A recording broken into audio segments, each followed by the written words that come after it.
Hello friends, welcome to Edista classes. आज हम बात करने जा रहे हैं भारत के वानस्पतिक प्रदेश के बारे में। इंडियन ज्योग्राफी के सेशन को आज हम आगे बढ़ाएंगे और आज का हमारा चैप्टर है भारत के वानस्पतिक प्रदेश।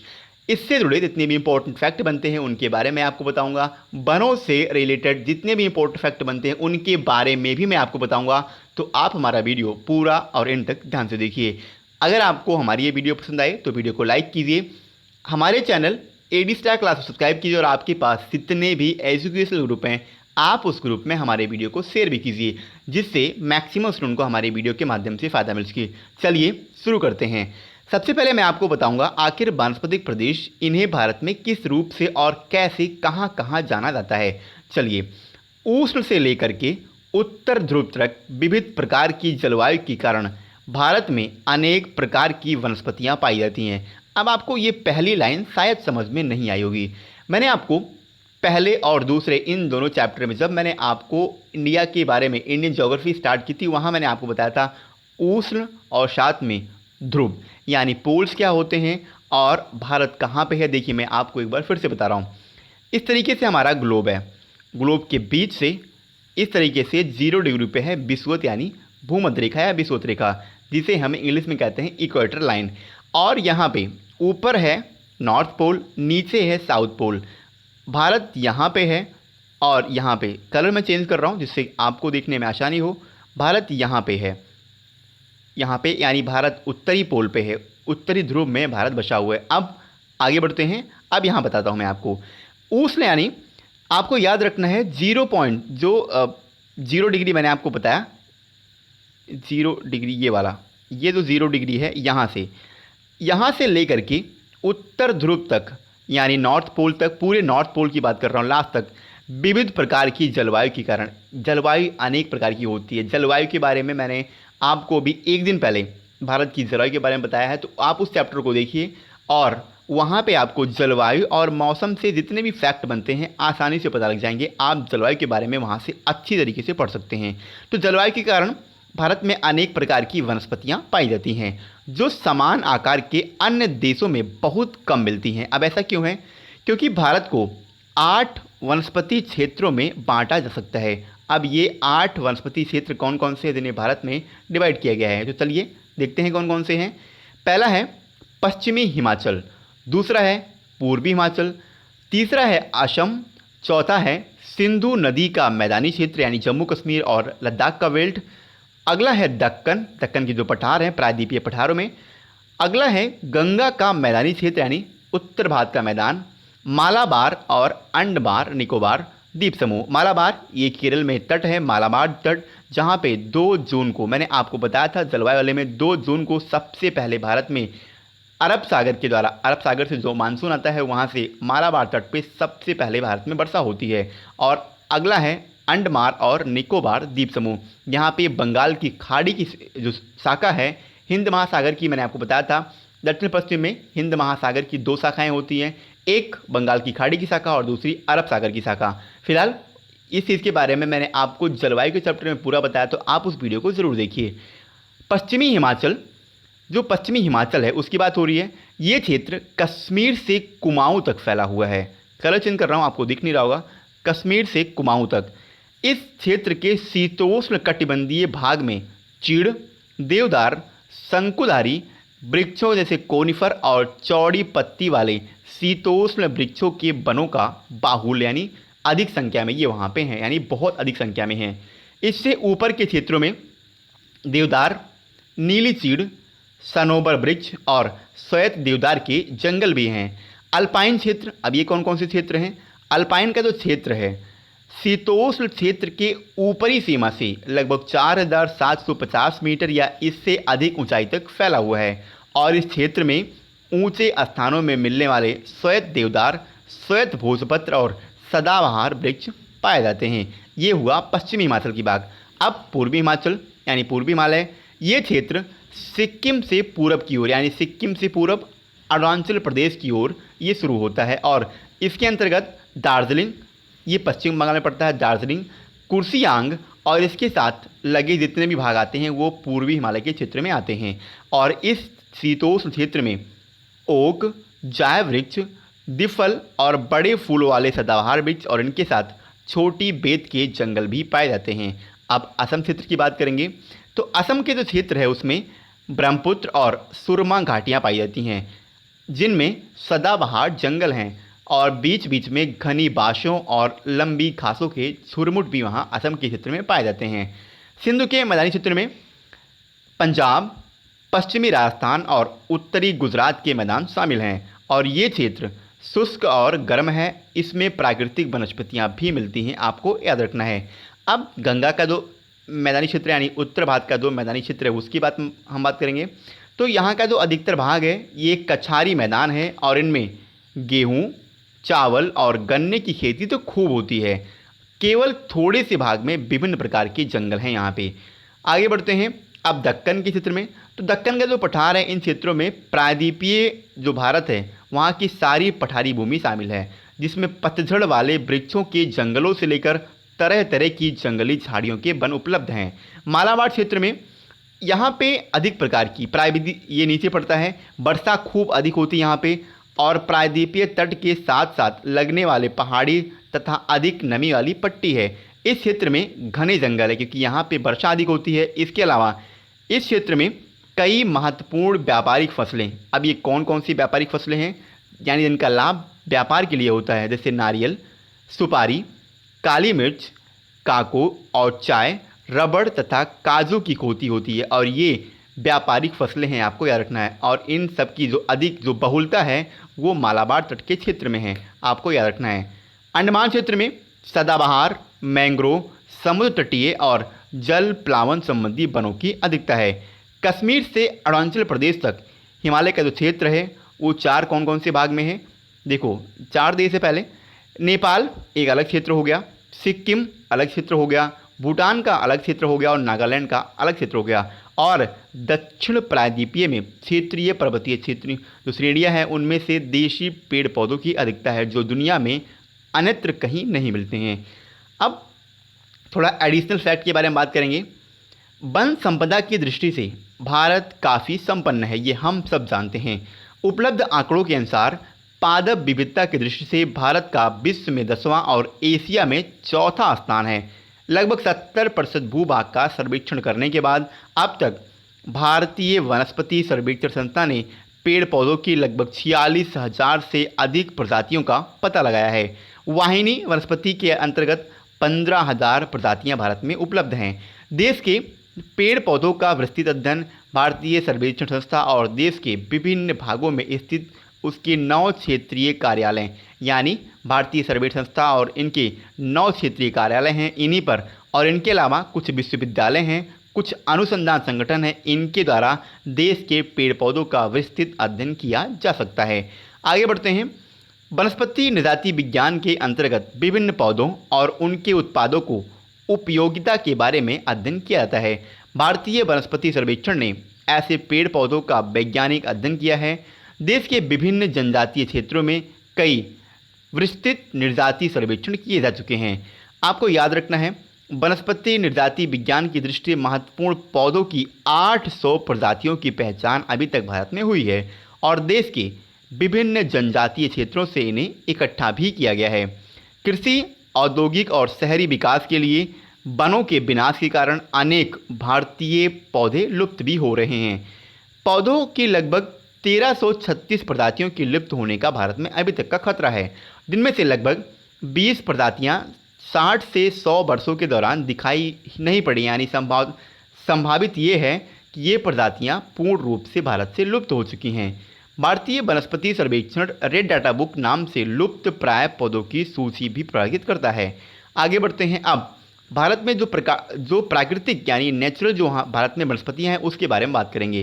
प्राकृतिक वनस्पतियाँ का मतलब क्या होता है, तो वो वनस्पति जो मनुष्य द्वारा डेवलप नहीं की गई है, ये मनुष्यों से मदद की ज़रूरत नहीं है और जो कुछ भी पोषक तत्व इन्हें चाहिए प्राकृतिक वातावरण से ये ले लेते हैं। ज़मीन की ऊंचाई और वनस्पतियों की विशेषता के बीच एक करीबी रिश्ता भी है। ऊंचाइयों में परिवर्तन के साथ जलवायु परिवर्तन होता है, जिसके कारण प्राकृतिक वनस्पति का स्वरूप बदलता रहता है। वनस्पतियां का विकास जो होता है वो तापमान और नमी पर डिपेंड रहता है और ये मिट्टी की मोटाई और ढलान जैसे कारकों पर भी निर्भर रहता है। इसे 3 विस्तृत श्रेणियों में वर्गीकृत किया गया है। कौन कौन सी ये श्रेणियां हैं? तो वन, घास स्थल और झाड़ियाँ, ये 3 विस्तृत श्रेणियाँ हैं। अब हम बात करेंगे भारत के वन। भारत में कौन कौन से वन हैं, किस प्रकार से वन हैं, उनके बारे में अब हम बात करेंगे। चलिए सबसे पहले बात करेंगे उष्णदेशीय सदाबहार वन। इन्हें उष्णकटिबंधीय वर्षा वन भी कहा जाता है और ये भूमध्य रेखा के पास के क्षेत्रों में और कटिबंधों के करीब पाए जाते हैं, क्योंकि भूमध्य रेखा के समीप में अधिक गर्मी होने के कारण काफ़ी वर्षा होती है। ये क्षेत्र गर्म होते हैं, यहाँ साल भर भारी वर्षा होती है।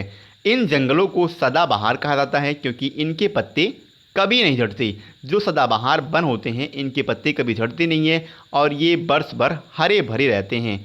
पक्की लकड़ी वाले, याद रखना है आपको, पक्की लकड़ी। अब पक्की लकड़ी वाले कौन कौन से यहाँ पे पेड़ हैं? तो शीशम, आबनूस और महोगनी, ये पक्की लकड़ी वाले पौधे हैं जो यहीं पर काफ़ी मात्रा में पाए जाते हैं। इंडिया में इनका जो वर्गीकरण है इस प्रकार है, जैसे पूर्वोत्तर भारत में पश्चिमी जो पश्चिमी घाट है उसके पश्चिमी ढलान में यहाँ काफ़ी वर्षा होती है अरब सागर की जो शाखा है उसके द्वारा, यानी अरब सागर की मानसून की शाखा के द्वारा, और अंडमान और निकोबार द्वीप समूह में। अगला है उष्णदेशीय पतझड़ी वन। अब इनके बारे में क्या फैक्ट है? तो ये वर्षाकालिक वन हैं जो भारत के काफ़ी हिस्सों में पाए जाते हैं, जैसे कि पश्चिमी घाट का जो पूर्वी ढलान है वहाँ पर हिमालय के तराई क्षेत्र यानी जो शिवालिक का एरिया है उसमें बिहार, उत्तर प्रदेश, उड़ीसा, पश्चिम बंगाल, महाराष्ट्र, आंध्र प्रदेश, कर्नाटक और मध्य प्रदेश जैसे राज्यों में उष्णदेशीय पतझड़ी वन पाए जाते हैं। अब ये पेड़ पानी के संरक्षण के लिए शुष्क मौसम में अपने पत्ते गिरा देते हैं। आपने देखा होगा नॉर्मली जब ठंड खत्म होती है, यानी जब ठंड धीरे धीरे, फरवरी और मार्च में बात कर रहा हूँ, जब ठंड धीरे धीरे खत्म होती है तो यहाँ पे उत्तर प्रदेश, बिहार, महाराष्ट्र, मध्य प्रदेश जैसे राज्यों के जितने भी पतझड़ के पौधे होते हैं वो अपनी पत्तियों को ऑटोमेटिक यानी नॉर्मली वो गिरा देते हैं। इसके बाद उनमें बाद में धीरे धीरे मार्च एंड तक या फिर अप्रैल के स्टार्ट तक उसमें हरी हरी नई नई कलियां और नए नए पत्ते भी आते हैं। इनके जो पौधे हैं उनमें साल, सागौन, नीम और शीशम ये पक्की लकड़ी वाले पेड़ हैं जो इन जंगलों में प्रायः पाए जाते हैं। इनके अलावा बाघ हो गए, शेर, हाथी, लंगूर और बंदर इन क्षेत्रों में पाए जाने वाले मुख्य जानवर हैं। अगला क्या है? उष्णदेशीय शुष्क पतझड़ी वन। ये वनस्पति उन क्षेत्रों में पाई जाती है जहां वार्षिक वर्षा 50 और 100 सेंटीमीटर के बीच की होती है। अब ये कौन कौन से राज्यों में पाई जाती है? तो पूर्वी राजस्थान में, उत्तरी गुजरात में, पश्चिमी मध्य प्रदेश में, दक्षिण पश्चिमी उत्तर प्रदेश, दक्षिण पंजाब, हरियाणा और पश्चिमी घाट के बारिश वाले क्षेत्रों में उष्णदेशीय शुष्क पतझड़ी वन प्रायः पाए जाते हैं। अब अगला है रेगिस्तान और अर्ध शुष्क वनस्पति। इस तरह की वनस्पति 50 सेंटीमीटर से कम वर्षा वाले क्षेत्रों में पाई जाती है। यहाँ पेड़ छोटी झाड़ियों के रूप में होते हैं, यानी यहाँ पे पेड़ जो होता है वो छोटे छोटे होते हैं, झाड़ियों के रूप में होते हैं। आपने मूवी में देखा होगा रेगिस्तान में जो राजस्थान में जो रेगिस्तान है वहाँ पे छोटे छोटे वन पाए जाते हैं और जो इस तरीके से पतझड़ी वन होते हैं, यानी वो पतझड़ी होते हैं और झाड़ी नुमा होते हैं। याद रखना है आपको, ये राजस्थान और गुजरात में मुख्यतः पाए जाते हैं। इन पेड़ों की जो अधिकतम ऊंचाई है वो 6 सेंटीमीटर तक की होती है और इनकी जड़ें गहरी, मोटी और पत्तियां कांटेदार होती है। इनकी जो जड़ें होती है ये गहरी होती हैं क्योंकि यहाँ वर्षा बहुत कम होती है और जब जड़ें इनकी गहरी होती है तो गहराई के द्वारा ये अंदर पृथ्वी से नमी को ग्रहण करती है, इसलिए इनकी जो जड़ें होती हैं ये काफ़ी गहरी होती हैं। अब कौन कौन से देखिए, ये जो वनस्पतियाँ होती हैं ये पश्चिमी राजस्थान, मैंने आपसे बोला राजस्थान में और गुजरात में, इनके साथ जो पश्चिमी घाट का पूर्वी बारिश वाले क्षेत्र में है, यानी जो पूर्वी इलाका है वहाँ पे ये काफ़ी मात्रा में पाई जाती हैं। अब हम बात करेंगे सदाबहार वनस्पति के बारे में। अब ये क्या होता है सदाबहार? इससे पहले मैंने आपको बताया था सदाबहार यानी जो वर्ष पर हरे भरे रहते हैं वो होते हैं सदाबहार वन। ये समुद्र तट और निचले डेल्टा वाले क्षेत्रों में पाए जाते हैं। इन क्षेत्रों में उच्च धारा की वजह से खारा पानी फैलता है। यहाँ मिट्टी दलदली होती है जहाँ पे मैंग्रोव वन भी पाए जाते हैं। उदाहरण के लिए गंगा ब्रह्मपुत्र के डेल्टा में, सुंदरबन का डेल्टा है वहाँ पे मैंग्रोव वन की अधिकता काफ़ी ज़्यादा है। महानदी के डेल्टाओं में, कृष्णा नदी डेल्टाओं में, गोदावरी, ये सारी जो डेल्टा हैं ये याद रखना है आपको, पूर्वी घाट पे बनी है। मैंने आपको रिवर का चैप्टर पढ़ाया था और वहाँ मैंने आपको बताया था और मैंने आपसे क्वेश्चन भी किया था कि ऐसा क्यों है। पूर्वी घाट पे डेल्टा सबसे ज़्यादा, यानी डेल्टा की जो संख्या है वो पूर्वी घाट पे ज़्यादा है, जबकि पश्चिमी घाट पे डेल्टा ना के बराबर है। ऐसा क्यों, आप मुझे नीचे कमेंट बॉक्स में ज़रूर बताइए अगर आपको पता है उसके बारे में। और अगर आपको नहीं पता है तो आप हमारा रिवर का जो चैप्टर है वो देखिए, और रिवर के चैप्टर में आपको इससे जुड़े इतने इंपॉर्टेंट फैक्ट हैं वो आपको वहाँ अवेलेबल मिल जाएंगे।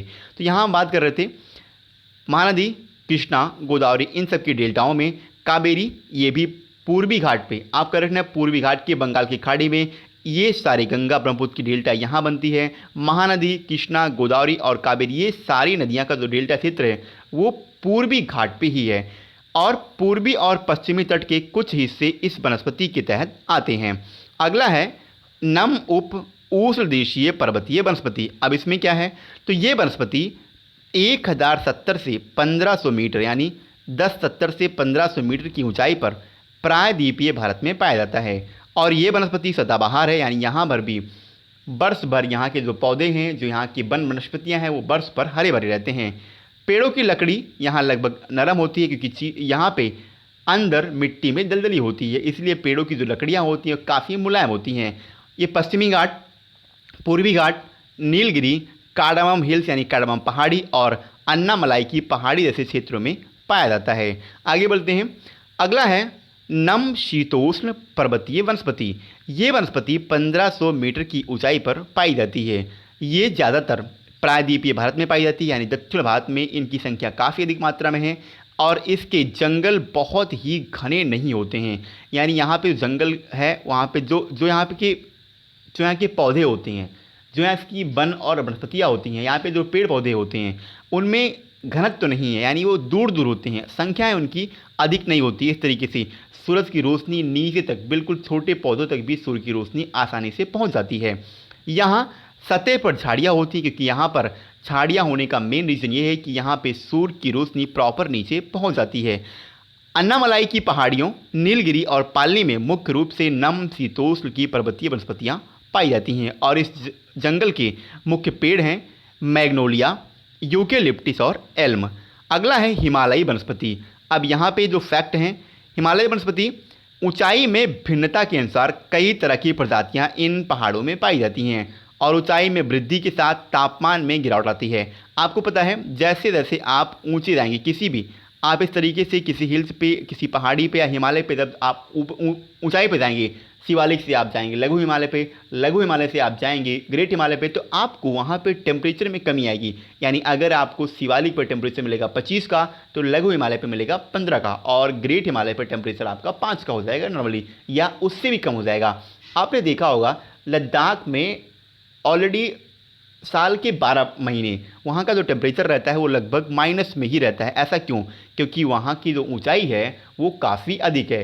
एवरेज वहाँ की जो ऊंचाई है, जो वहाँ की चट्टान है, जो वहाँ के दर्रे हैं, उनकी जो वहाँ की ग्लेशियर है, उनकी एवरेज जो ऊंचाई है वो लगभग 4500 मीटर की है, और इसीलिए वहाँ का टेम्परेचर काफ़ी कम है। अब यहाँ के जो पौधे हैं 1500 मीटर से लेकर के 2500 मीटर तक की ऊंचाई के बीच के पेड़ों का आकार शंकु की तरह होता है। चीड़, पाइन और देवदार ये महत्वपूर्ण शंकुधारी यहाँ के पेड़ हैं, जो इन जंगलों में मुख्यतः पाए जाते हैं। दोस्तों आज के लिए इतना ही। अगर आपको हमारी ये वीडियो पसंद आई हो तो वीडियो को लाइक कीजिए, हमारे चैनल एडी स्टार क्लास को सब्सक्राइब कीजिए, और आपके पास जितने भी एजुकेशनल ग्रुप हैं आप उस ग्रुप में हमारे वीडियो को शेयर भी कीजिए, जिससे मैक्सिमम स्टूडेंट को हमारे वीडियो के माध्यम से फ़ायदा मिल सके। तो आपके जितने भी ग्रुप हैं आप उसमें हमारे वीडियो को जरूर शेयर कीजिए। वीडियो पसंद आई हो तो वीडियो को लाइक कीजिए। जय हिंद।